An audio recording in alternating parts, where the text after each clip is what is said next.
Okay, There the thing we hear came up. you. Hey, Bill, I just wanted to say Hi. hi. This is Jackson. How you doing? Yes, doing well. Thank you for coming on. I really appreciate it. Well, no, it's my pleasure. I love you guys. That's awesome. We love you, man. We've been praying for you in your ministry. Well, good. We certainly need it. Challenging times.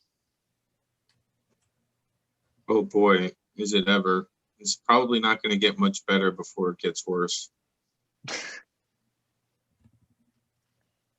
Is your ministry still helping the victims?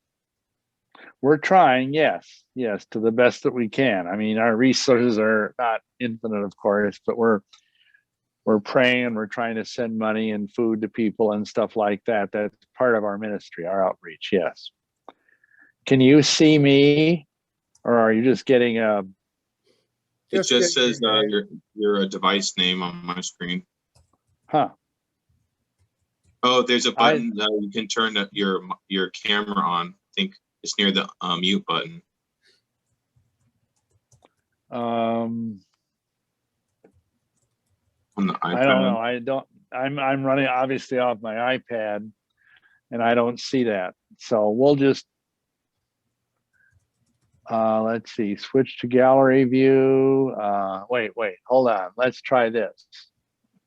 Oh, something's loading up. There we go. Oh, there I... there he is. There's the man. Boy, that looks weird. Whoa. He fell down off the chair. Oh, boy. No Technical worries. difficulties beyond our control. Hallelujah.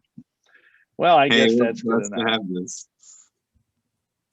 I'm so glad to have you, brother. Thank you so much for joining us. Sure. Yeah, we are trying to keep going with the mandate that the Messiah has given us, and by his grace we're plugging away. But we've been at this since, I've been in the ministry since '86, but when Accord's been around since '92. So we're coming up on, what would that be, 30 years. Now, when you first, that's pretty awesome. Hallelujah. 3 generations, 3 decades. Don't make me any older than I am. I don't mean it like that. I know. But that's so. What was it? You didn't get right away into the Hebrew roots kind of thing, right? Or did you kind of come out into Christianity and then he's been into everything. Right. Wow. That's one of the things I wanted to ask him, just maybe a laundry list of some of these things.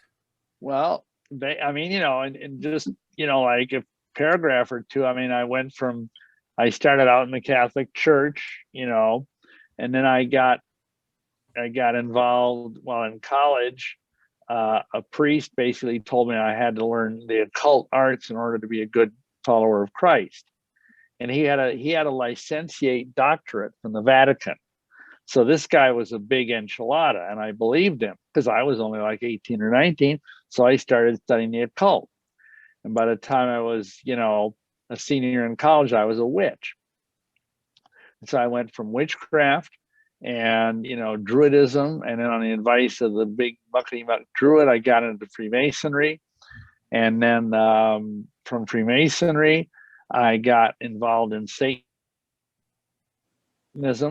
And then again, because of something this big Druid guy told me back in 1973, this is the 70s, I joined the Mormon Church because he said that was where the ultimate Luciferian truth could be found, was in the Mormon Church. So in 1980, I joined the Mormon Church, went through the Mormon Temple out in Salt Lake. And then that was kind of the final step. And then I got born again in 1984, got into the ministry. Ed Decker invited me to come out and speak at a conference in 1986 in Salt Lake City.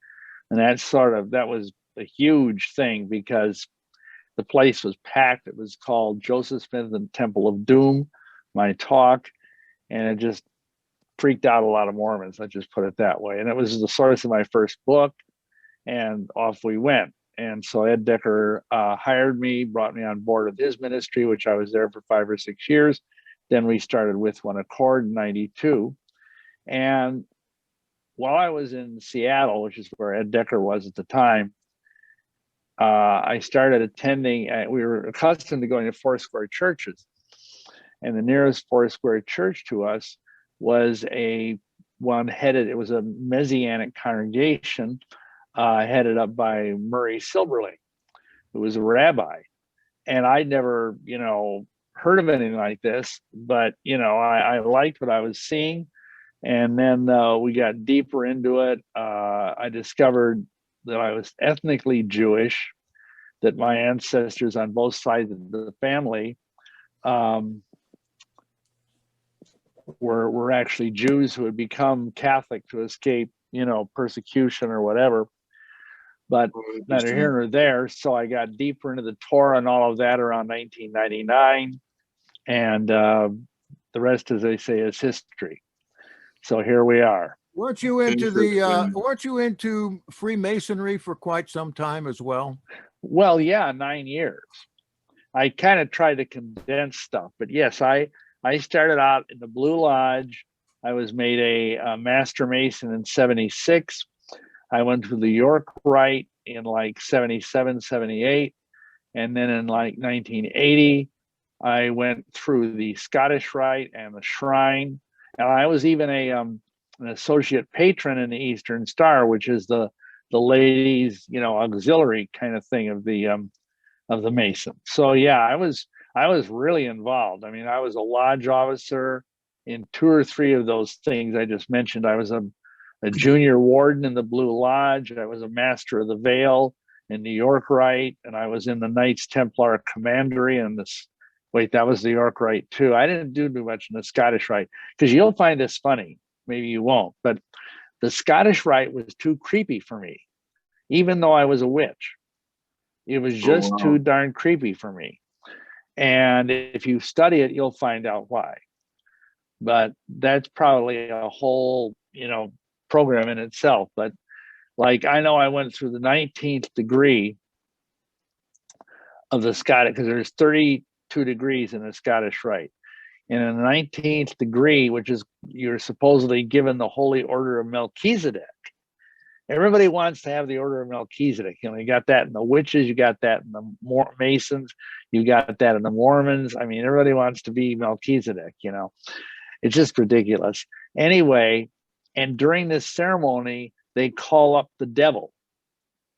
This is part of the initiatic ritual. They call up the devil, and he defeats all these people that are dressed in Christian robes. They all come under his spell. That's part of the rite that the initiate is made to participate in. So that's pretty bizarre by any standards. Yeah. Very bizarre. Yes. So that's kind of my story in a nutshell for Jackson's benefit. Yeah, I understand that in the Masonic order, you get up to the 32nd degree. 33rd, I think, is something different, but 32nd degree, you end up on your knees before the Koran. Now, I've read that in more than one book that exposes Mormonism. Well, and of course, Masonry, I mean. And in Mormonism, the play they put on in Salt Lake City with Elohim and Satan there fighting over the Son of Man. Really what I wondered, Bill, do you still wear the set apart underwear? You mean the magic undies? No, yeah. No. Are they made out of linen or wool? I told somebody, we were having a thing years ago when Romney was running for president, and I said someone should ask him at a press conference what the label is on his underwear, and watch him turn 10 shades of red. Is it Fruit of the Loom? Is it Hanes? No, it's magic underwear. And we're not supposed to talk about it because it's sacred. It's not secret, but it's sacred. So. To your question, Jackson, you get the Koran in the shrine. I don't recall in any of the degree work in the Scottish Rite being exposed to the Koran. But in the shrine, which is like you either, okay, you go through either the Scottish Rite or the York Rite, they're like two forks. And either one will eventually get you to either the 32nd degree of the Scottish Rite or the 10th degree of the York Rite. And then from there, you can be a Shriner. And in the shrine, you are made to swear on the Quran, and this is the actual words, because I did this. You swear in the name of Allah, the God of my forefathers, that blah blah blah, and I will keep all of these secrets.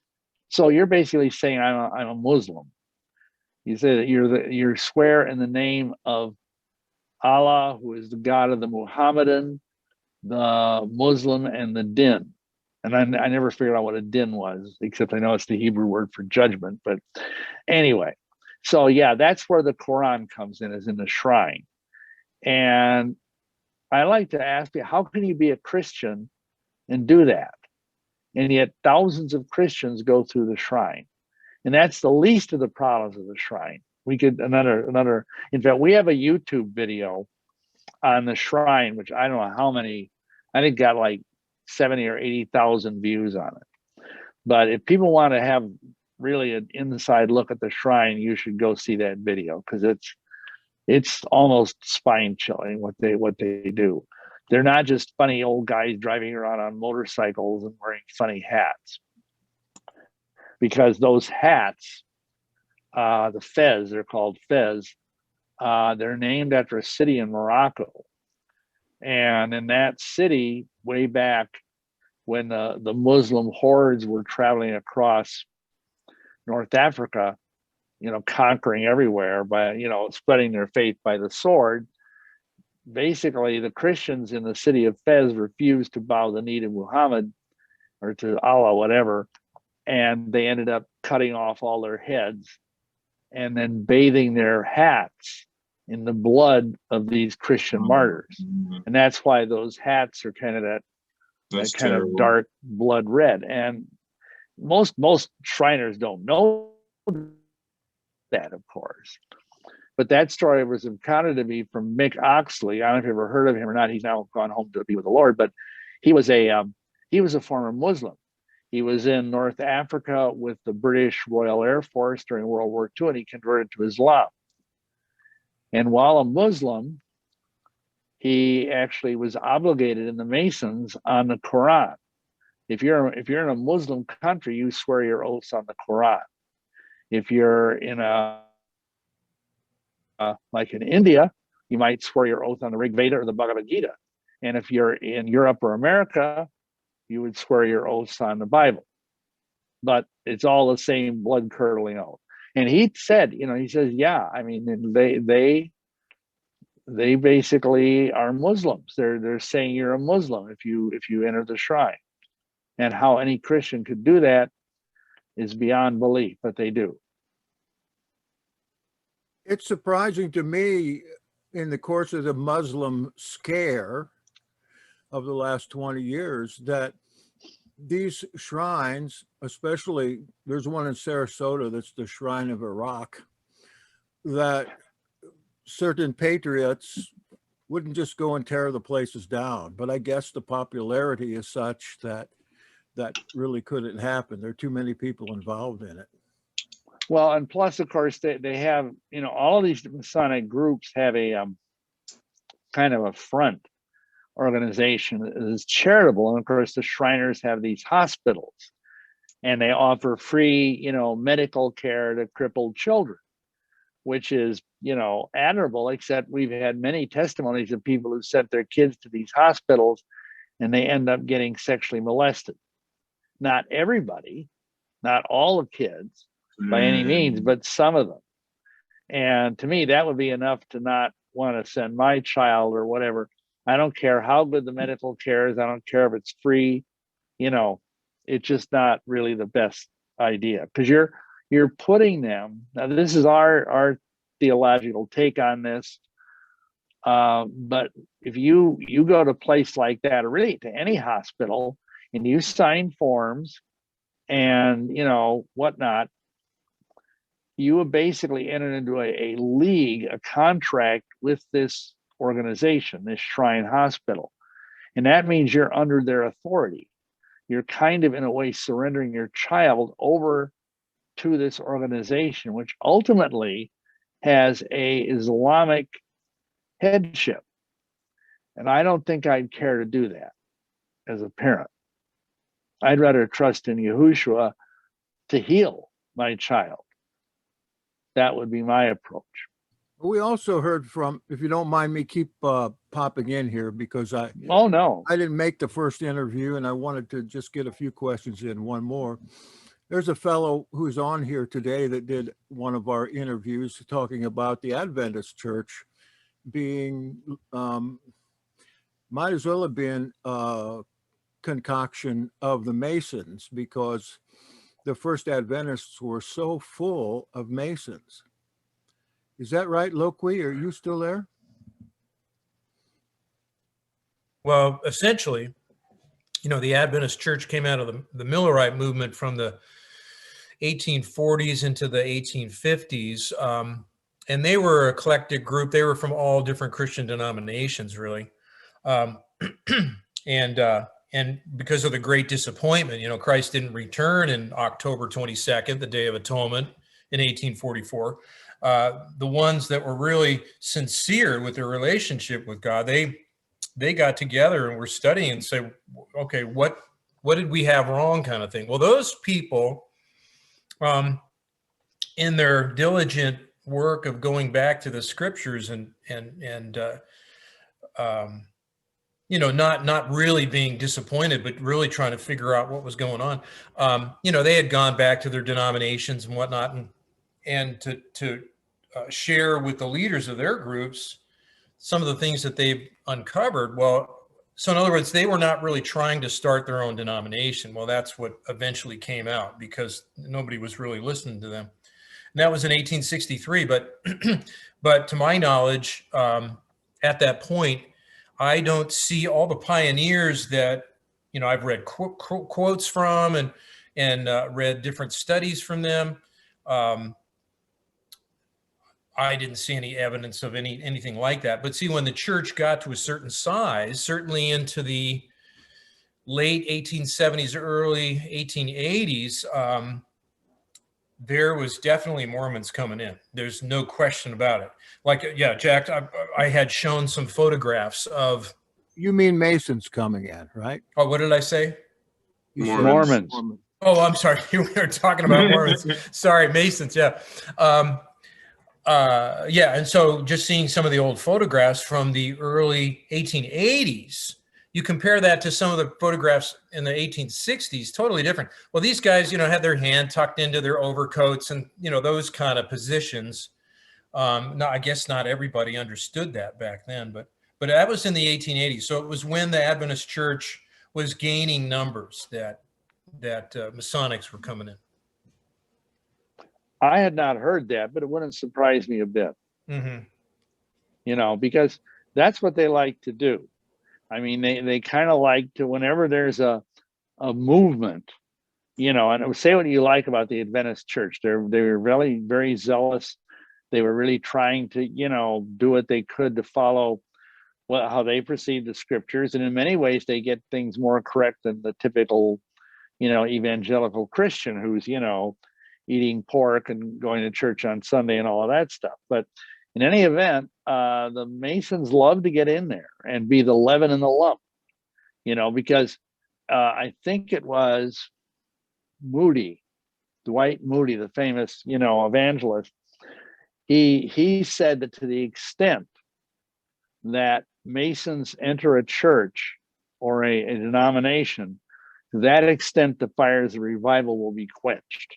And that's what they want to do. They want to quench the fires of revival, because the last thing the devil wants is, you know, teshuva, revival, you know, awakening of true zeal and fire of scriptural love. You think the Jesuits are doing that too, then, right? As far as that, well, the trouble is, it's hard to.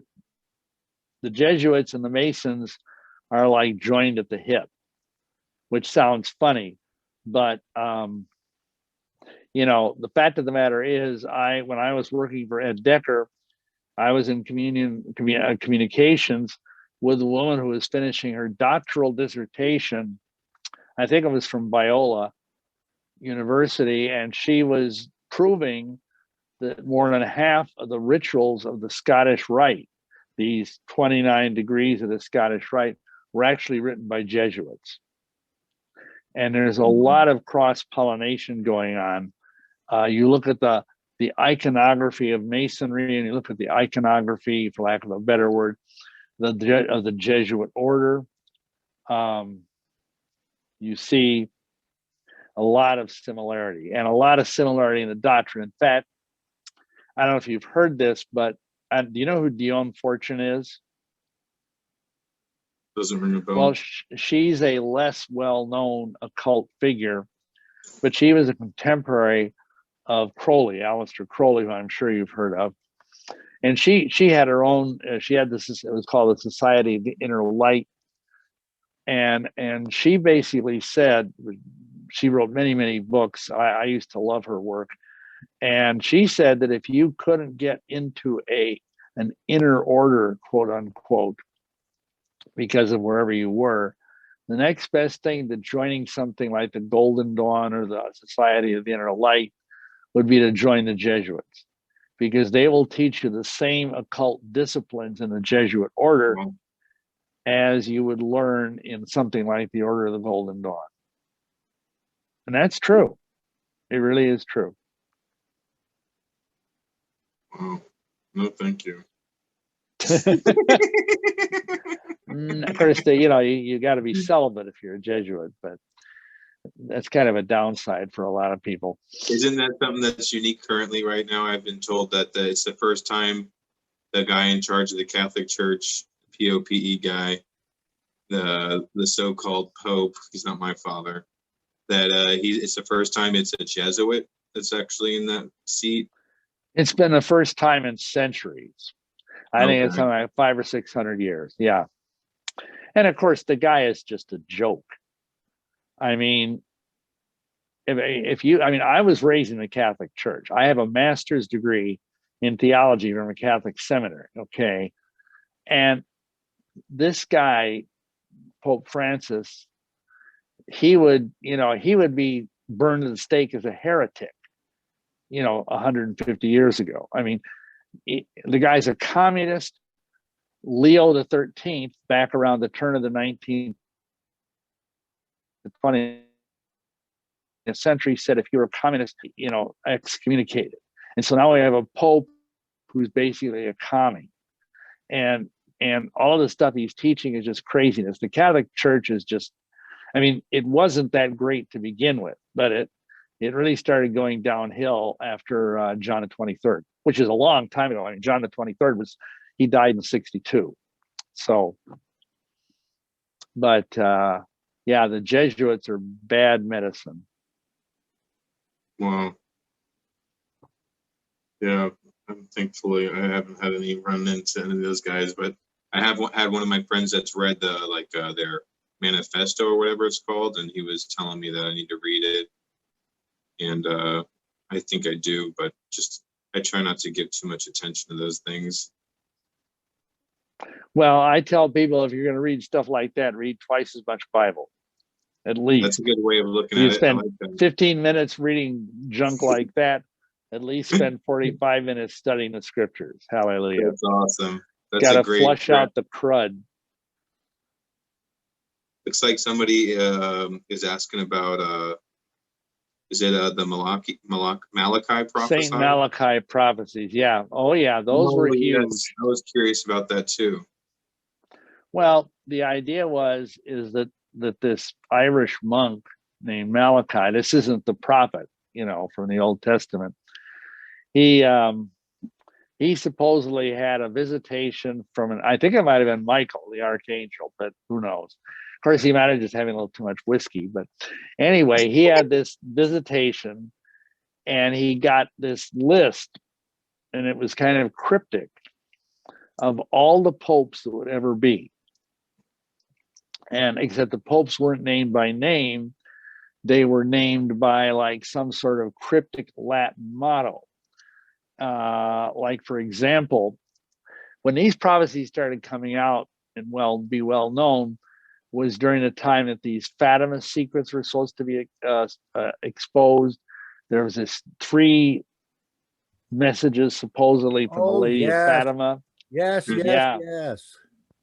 Yeah, I mean, Jackson, I know you're more or less my contemporary. You remember that. That was 1960. There were these 3 children back in 1917 who'd supposedly seen the Blessed Virgin on the hillside in Fatima, Portugal. And she gave them these 3 messages, and they released the first 2, but the third one was supposed to be kept secret. It was given to the Pope in a sealed envelope. This is back like during World War I. And he wasn't supposed to open the letter until 1960. And so I remember I was in Catholic school at this time, and the nuns, oh, we're going to see what's in the letter. Oh, they were just so happy and excited because they thought it was going to be some wonderful thing, And then nothing happened. And there was a story, the guy that was Pope at the time was John the 23rd, that he opened the letter and he read it, he just broke down and wept, and he never let anyone know what was in it. So there are all of these stories floating around about what was the third secret, the Fatima secret. And during this time, these Malachi prophecies sort of burbled up to the surface, especially among the more traditional ring of the Catholic Church, of which I happen to be a part back then. And so there were all these popes, and like, for example, the Pope, the motto of the Pope after Pius XII was Pastor Naute, which in Latin means shepherd of the sea. And that Pope, John XXIII, was the Cardinal Archbishop of Venice before he became Pope, which was a floating city. So he was the pastor of a city that floated. So he was the Pastor Naute, the shepherd of the sea. And then the next Pope, his motto would have been Flores Florem. And that was Paul VI. And he was born in the Italian city of Voltafiore, which means jumping flower.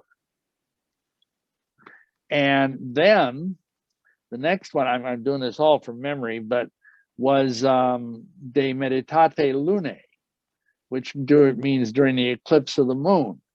And the Pope then was John Paul I, who only reigned for a month, and then I believe he was murdered. But during that month, there was a lunar eclipse. And then the next one, and unfortunately, I can't remember the model for that. It escapes me. But yeah, well, I see the thing up there, Dies Domini. It could be. But anyhow, he was supposed to be the penultimate Pope, the last Pope. And then the Pope after him, who would have been Benedict, was supposed to be the Antichrist. According to this vision way back, I think it was like in the 1200s. And so Benedict came and went. Of course, he kind of resigned under disgrace. I think he was the first Pope to resign in almost a millennium. And now we've got this. Now, here's the funny thing. The last Pope, his motto was Petrus Roma, which means Peter of Rome. And no Pope has ever taken the name of Peter, even though supposedly Peter was the first Pope. Not really. But anyway, and as a result, when the funny thing is that when what's his name, Benedict stepped down, the odds were all on this guy named Peter. He was a cardinal. I can't tell you his name, but he was from Rome, and he was named Peter. His birth name was Pietro, which is, I guess, how you say Peter in Italian. I don't know. Yeah, Peter the Roman. But for whatever reason, I think to partially sidestep the prophecy, they made this Argentinian guy, the Jesuit guy, the Pope. And if anything, it's worse. But that's kind of the story. And so everybody's thinking that either either Benedict or else this guy is going to end up being the false prophet or the Antichrist.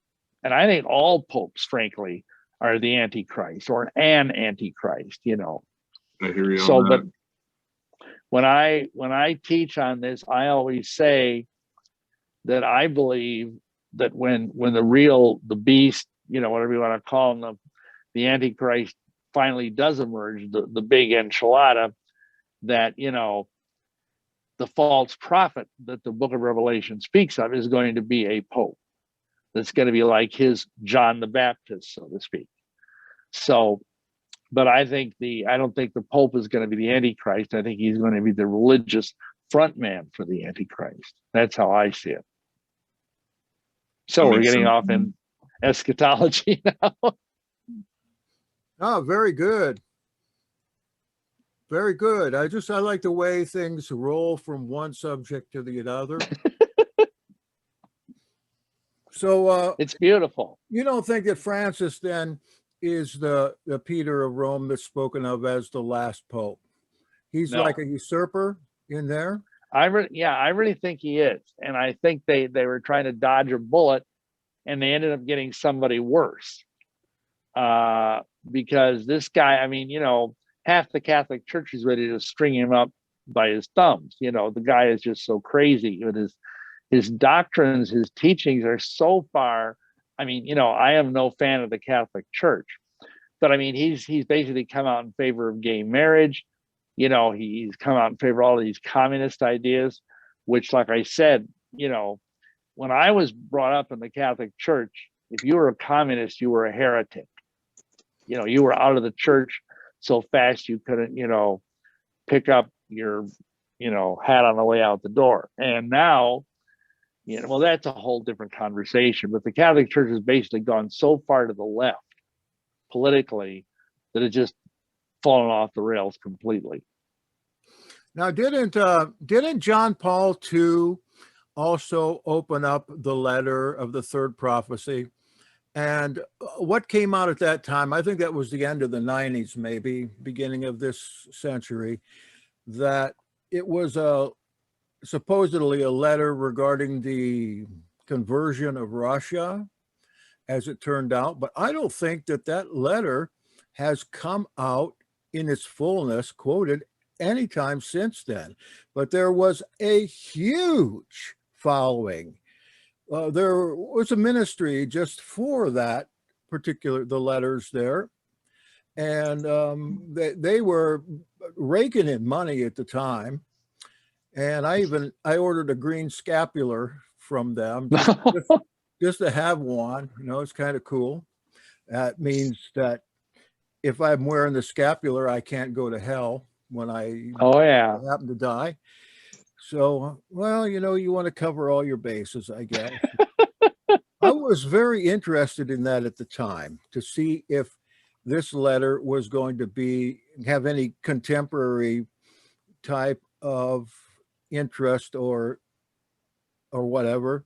And all that they said was John Paul II was astounded by it, and about the same thing as in 1960, that he was in tears and all this stuff about the third prophecy. And so do you have any other idea of what that was about, or has it? Well, no, okay, here, two things on this. One is the third child, the three children that were that had the original visitation with supposedly the Virgin Mary, but she became a nun and lived until, I could be wrong, but I think she lived until the last part of the 20th century. So she was still alive when this letter was supposed to be opened, and she was in a cloistered monastery, and a nunnery rather, and supposedly she had an interview with Malachi Martin, who I don't know if you folks know who he was, but prominent Jesuit writer who kind of sort of left the Jesuit order and kind of became a gadfly. I mean, he wrote many books, and a lot of them are kind of, hostage to the devil. He wrote a whole huge volume on the Jesuits, and also Windswept House, which is really a masterpiece. and quite a few other books. I have a whole shelf of his books, and I've listened. I actually had a phone conversation with the guy this is years ago, and he claims it was about the fact, it was a warning that essentially if the Catholic Church didn't mend its ways, now this would be in 1960, that essentially the church would become totally apostate and it would become unrecognizable within a generation. And that's basically happened. Wow. Because if you look at the Catholic Church, I remember as an altar boy, because yes, I was an altar boy. And anyhow, yeah, Vatican II, that just kind of blew everything up, and all these left-wing loons, theologically speaking, and even politically speaking, kind of took over the leadership of the church. Because what Martin says, Malachi Martin, he claims, and I have heard this from my own sources, that basically in 1962, right around the time John the 23rd died, who was Pope then, and he called the Vatican Council. John the 23rd called the Vatican Council. There's only a Pope can call an ecumenical council, at least in the Western Church. And that at that time in 1962, I think it was in June, on the solstice, they had a ritual in the Vatican where they basically enthroned Lucifer as Lord over the Vatican. And since that time, everything has just hemorrhaged. And basically, it's a fulfillment of what may have been in that letter. That's what Malachi Martin said it was. And of course, the Catholic Church has just gone further and further into apostasy. What do you mean by standards of the Bible? Or even if you mean by the standards of their own dogmas. I mean, if you look at the Enchiridion of the Catholic Church, if you look at the Denzinger, which is like their kind of their Bible, if you will, all their different dogmas and indulgences and blah, blah, blah stuff, they are so far afield from that, it's not even recognizable anymore. If you took a bishop or a theologian from 1960 and plunked him down today, he wouldn't even recognize the Catholic Church. Wow. So Talk about degenerating. I attended Catholic seminary for 2 years down in Boynton Beach, Florida, St. Vincent de Paul, because it was the closest one. I was living in Fort Pierce at that time. It was the closest one with the accreditation I needed. I was trying to get into the United Methodist Church then. I had to finish up at Emory. But there has been a journalist that infiltrated the Vatican. The journalist is a homosexual, and his idea was to do an expose on the higher Vatican. I can't tell you who that was, but it was just recently released. And he said that in his estimation and the Vatican's estimation, that 80% of Catholic priests were homosexuals. And when I went to the seminary, it was, I went down there about 90. 2 years, I found it to be one of the most orthodox teaching of the several seminaries that I went to. However, one day in class, Father Grace came in, dean of the school, to the class in the morning. I guess he didn't pay attention that I was in there, but he started to excoriate the students, saying, if I ever have to, I wish I could do an Irish accent right now. If I ever have to be awakened at 2 o'clock in the morning and drag you men out of the gay bars like I did last night, then I am going to call your sponsors, I'm going to call your parents, and I'm going to send you home, and you'll never be able to come back again. But you know how you can feel sometimes when there's a spirit of perversion. I mean, child molestation. And some of those guys there definitely, you can feel that if you're baptized in the Spirit, you have discernment about those things. How do you know? I don't know. I just felt it. And yes, I think every priest in there was a homosexual. Else, the Father Grace would not have made a wholesale excoriation of all the students in there at the same time. So that was, what is that, 30 years ago now? But it sure gave me a personal taste of that kind of place. Now, I was the only Protestant there. I just went there to get the credits so I could go up somewhere else and finish up. So they wouldn't let me have communion or anything, and that was a good thing. Yeah, I'll tell you what. Okay, I got you beat by 10 years. I was at my seminary in 1980. And at that time, there was one other guy there who was an Episcopalian candidate for their holy orders. And I was a candidate for holy orders in the old Roman Catholic Church. And other than him and me, everybody else I met in that seminary was a homosexual, every single one. And they looked at us like we were weirdos because both of us were married, to women.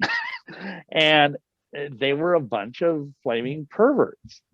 And, it was really, and then, you're talking about Jackson, how the place you went to is pretty sound in terms of doctrine. But I'll tell you, this was St. Francis School of Pastoral Ministry in Milwaukee, is where I went, and Francis de Sales.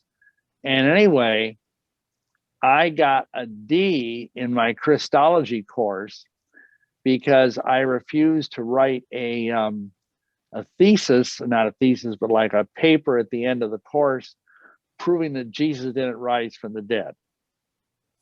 Because the professor adamantly believed that the whole resurrection thing was a hoax. And here I was a witch. And I believed in the resurrection of Yahushua, of Jesus. And nobody else in the class did. They were all A, homosexuals, and B, they were heretics. And they were all candidates for the priesthood. And it was just pathetic, That's why partly I ended up joining the Mormon Church toward the end of getting my degree, because I thought this is total hypocrisy. Because at that time, the church was preaching vehemently against homosexuality and pretending to be Orthodox, and yet in the seminary they were teaching all higher biblical criticism. Moses never parted the Red Sea. The plagues never happened. Jesus didn't transform or, rise from the dead or make loaves and fishes or any of that stuff. They were totally stripping the Bible of its miracles, all of this kind of stuff. And at that time, the Mormons came into my life, and I read, these guys have to be better than these Catholics who are basically a bunch of fairies dressed up in cassocks. So anyhow, that was the end of I was supposed to get a Master of Divinity, but I ended up kind of cashing out and getting a Master of Theological Studies, which was only a 3-year degree instead of a 4-year degree. Right. Well, I couldn't take their supervised ministry courses or anything like that. That's why I had to go up to Emory when I finished up with them. But one of the things that was good about that is while those guys were all engaged in something else, I got to use the swimming pool.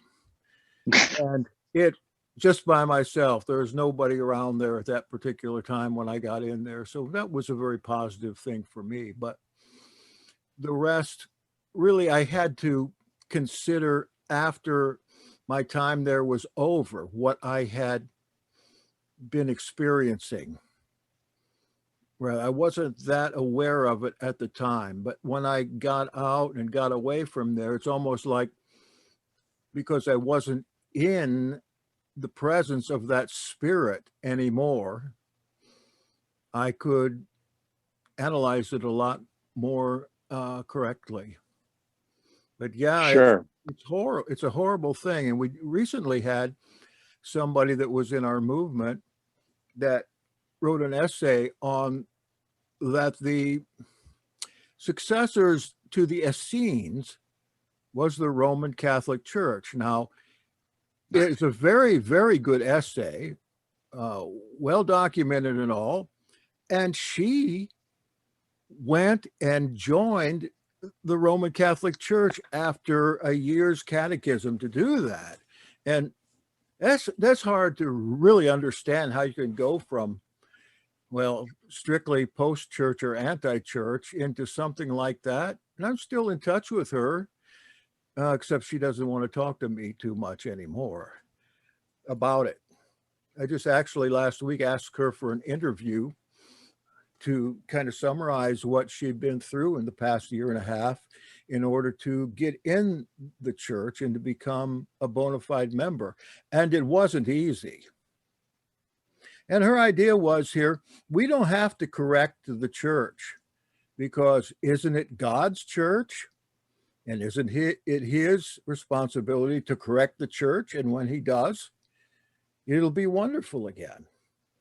So that, to me, that's just like putting aside your own personal responsibility for anything you're doing and laying it on the Father.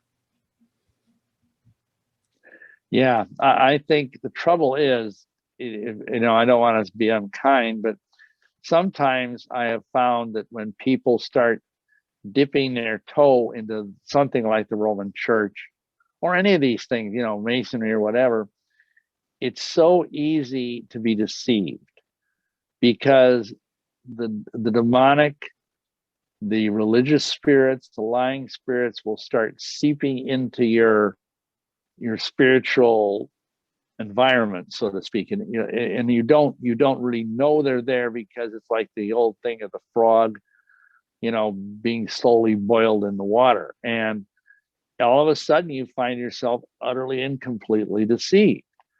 And you know, I know what that's like, because as you've heard, you know, I've been through a lot of this kind of thing, and you really need to pray for discernment. I pray for discernment every day, even though, you know, I'm now an ordained minister, and you know, I'm in the, you know, Messianic movement, and have been for, you know, over 20 years. But you know, you got to be on your toes, totally.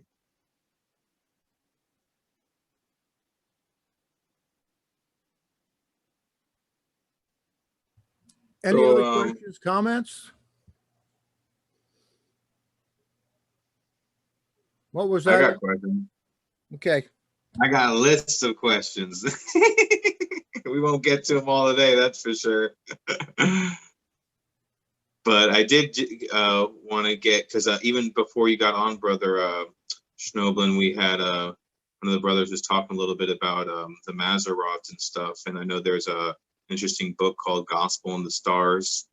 But Sure. Would you have any insight about, like, was that possibly something that was hijacked by the enemy and became the zodiac and the astrology that we know today? Or Well, this... no, I mean, here's the thing, and I used to be a professional astrologer. It's part of kind of being a witch. But you know, the thing you got to understand is the Almighty made the stars, and you know, the constellations. And if you read, like, in the writings of the ancient Jewish sages, they will tell you that the first astronomer was basically Abraham.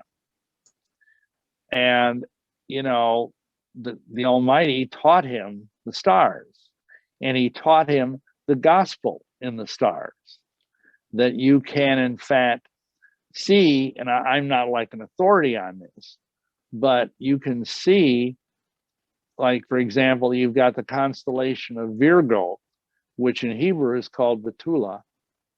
And back in the at the time of the birth of the Messiah, there was this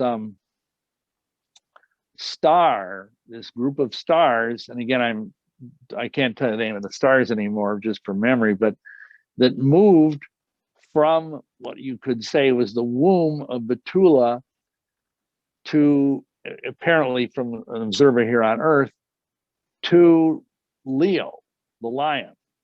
Ariel, and they saw that as being a fulfillment. The wise men back in the Gospels of the prophecy that talks about the star, of Judah, will not depart from Judah until Shiloh comes, the scepter, and the star, and of course, lion is associated with the tribe of Judah, Yehuda. And you can see all of these different things, and that's part of, I think, what Bullinger's book that you mentioned. I think it's perfectly legitimate, but here's the problem: like almost everything else, whether you're talking about, because people are high. I mean, there are witches that use psalms in their spells. I mean, I used to, way back when I was at the beginning of my witchcraft days, I had this book, Practical Candle Burning by Dr. Raymond Buckland, and in there it had all these different psalms that you could use, like to get stuff, to have a spell. You light a certain colored candle and you read this psalm. You could say they're hijacking sacred scriptures to do magic with. In the same way, you can hijack the true astrological stuff and then use it as a form of fortune telling. That's what's wrong.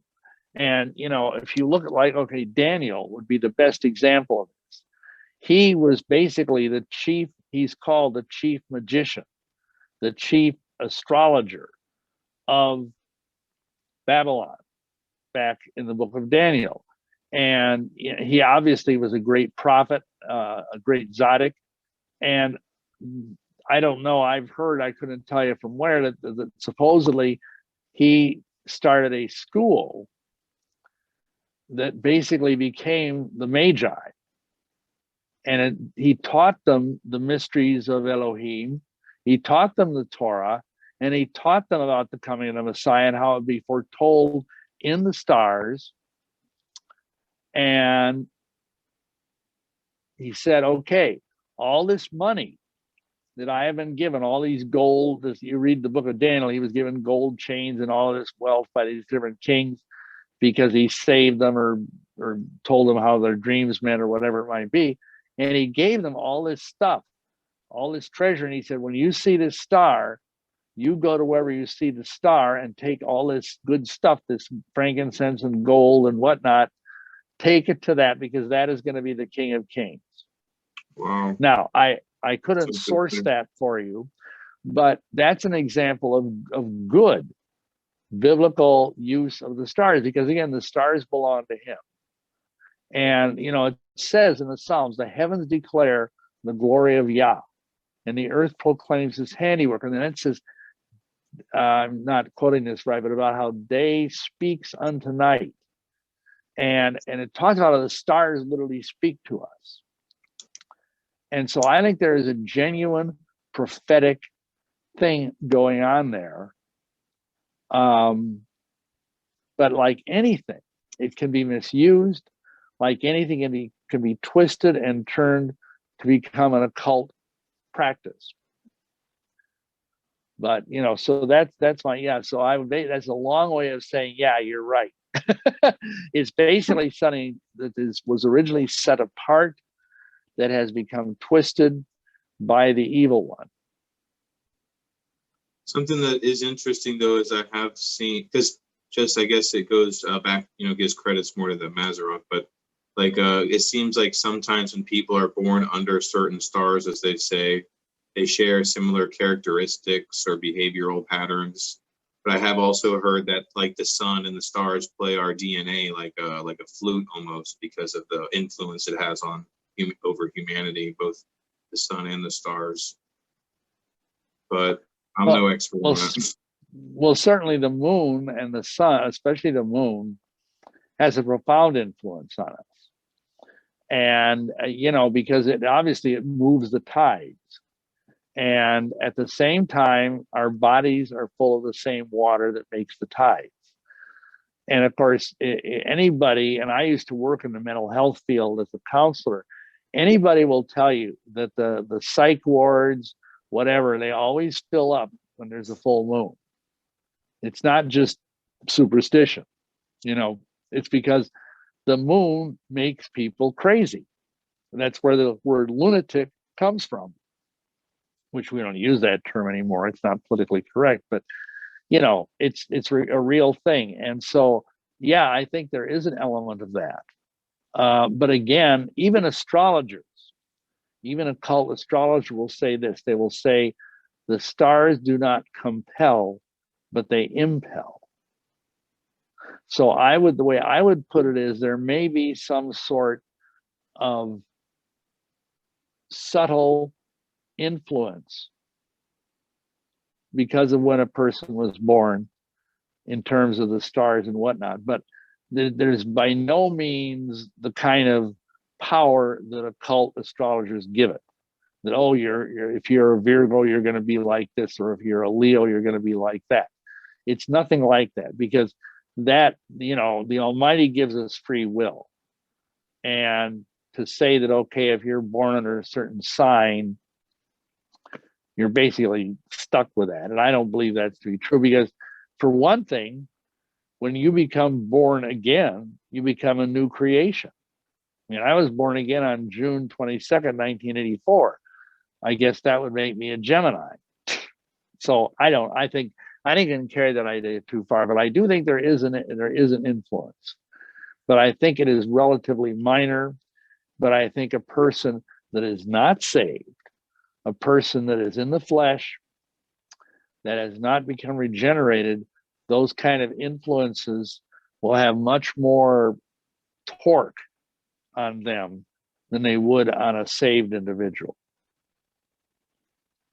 Well, I can see that. That makes sense to me. Yeah. So another question that it also came up before you came on, we mentioned Gematria, which is something that seems to be kind of questionable by some. But is that something that maybe has good origins and intentions, and it's been taken out of context now, or what are your thoughts on that? Well, it's all over the Bible. I mean, I'm sure most of you understand that the Hebrew letters are numbers. I mean, Right. Aleph is 1, Beit is 2, so on. And so every Hebrew word has a numerical value. And this was used by, especially if you look at the prophetic books, and even in the Torah, Gematria is all through the scriptures. It's even more prominent in the Brit Hadashah, in the New Testament. Like people will, of course, the most famous example is the 666 thing in Revelation 13, but there's other examples. Like why are there 12 apostles? Why are there 12 tribes of Israel? Why are there 12 signs of the zodiac? Well, could it be that in Gematria you take the number 1 and the number 2 and you put it together, you get the number 3? And that's the number of the Trinity. That's the number of the deity. And that's just one example. It's a very simplified example. But the other thing, like, okay, why? And now John, most people would agree that John's gospel is the deepest of the 4 gospels. And there's a lot of gematria in John's gospel. But the most interesting one is when it says that they at the end of the gospel is he had them cast a net into the sea, and they came up with 153 fishes. Now, why? Well, first of all, why did the evangelist see the need to specify the number of fishes? And secondarily, why that number? Just asking. That's gematria. And I think, again, you can misuse it, but it is the nearest thing I've ever read is that gematria goes back to about 2,800 years. It was used all the way back in the Assyrian Empire. And I think it's all through the Hebrew scriptures. And of course, the Greek numbers are also letters or numbers. So you have a Greek gematria as well. That's where the whole thing about 666 came from, because actually the number 666 is actually a word. Now I'm doing this again from memory, but I think it's like chesif. how you would say the word in Hebrew. But of course, it's also numerals. And there's a lot more to that than most people think. A lot more. But I'm running out of time. So anyhow, but yeah, I mean, does that answer your question pretty well?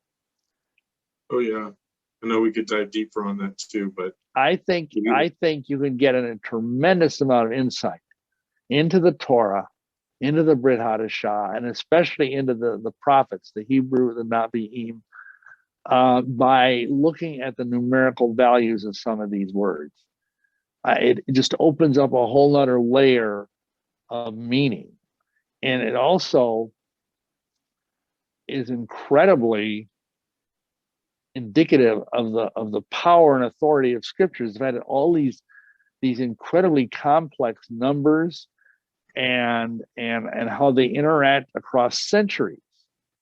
Because obviously the Torah was written centuries before, say, the book of Nehemiah or the book of Zechariah, and of course, Ezekiel is one of the most deep sod level books in the Old Testament, and it's full of gematria.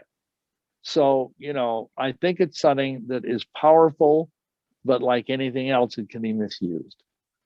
Just like, you can take electricity, but if you stick your finger in the electrical outlet, you can electrocute yourself. But at the same time, you can use it to power your home, keep you warm in the winter. that's true. Do you have time for one more question? Okay, one more, yeah. Because you had mentioned how they use Psalms and some of the spells and whatnot.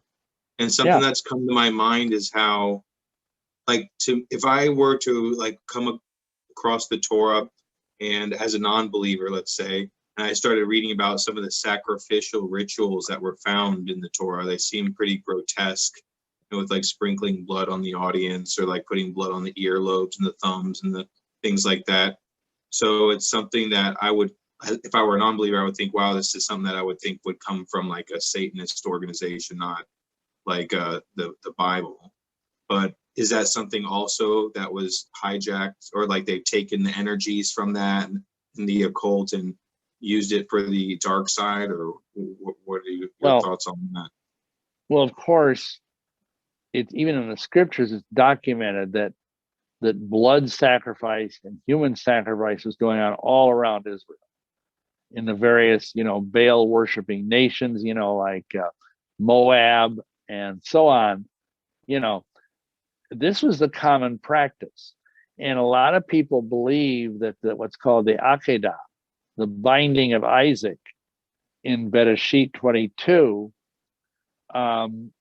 was the Almighty's attempt to teach Abraham, okay, you don't need to do human sacrifice. Let's pull you as the father of many nations away from doing human sacrifice, and instead move you toward, sacrificing it was a ram. So I think if anything, it was the Almighty's attempt to realize that, how should I put it? To help the people understand that, number one, without the shedding of blood, there's no remission of sin. That's very clear. And, the blood is the life.